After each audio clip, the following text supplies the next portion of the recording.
ಪಂಚಾಯತ್ ಆಗಿರ್ಬೋದು, ಜಿಲ್ಲಾ ಪಂಚಾಯತ್ ಆಗಿರ್ಬೋದು, ಗ್ರಾಮ ಪಂಚಾಯತ್ ಆಗಿರ್ಬೋದು, MLA ಆಗಿರ್ಬೋದು, MP ಆಗಿರ್ಬೋದು, MLS ಆಗಿರ್ಬೋದು.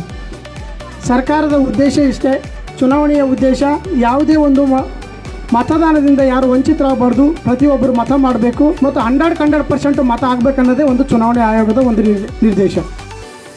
ನಾವು ಪ್ರತಿ ಸಲ ನೋಡಿದಾಗ ಯಾವುದೇ ನಾವು ಎಂಟೈರ್ ಕರ್ನಾಟಕದಲ್ಲಿ ಪ್ರತಿ ಜಿಲ್ಲೆಯಲ್ಲಿ ಪ್ರತಿ ತಾಲೂಕದಲ್ಲಿ ನಾವು ಯಾವುದೇ ಒಂದು ಎವರೇಜ್ ತೊಗೊಂಡಾಗ ಮಾತ್ರ ಒಂದು 65, 70, 75, 80ಕ್ಕೆ ಮಾತ್ರ ನಾವು ರೀಚ್ ಆಗಲಿಕ್ಕೆ ಸಾಧ್ಯ ಆಗುತ್ತೆ. ಇನ್ನು ಉಳಿದಿರ್ತಕ್ಕಂಥ 20% ನಾವು ರೀಚ್ ಆಗಲ್ಲ. ಊರಲ್ಲಿ ಜನರಿರ್ತೇವೆ, ಎಲ್ಲರಿಗೆ ಮತ ಹಾಕ್ಲಿಕ್ಕೆ ಅವಕಾಶ ಇದೆ ಮತ್ತು ಎಲ್ಲರಿಗೆ ನಮಗೆ ವೋಟರ್ ID ಕೊಟ್ಟು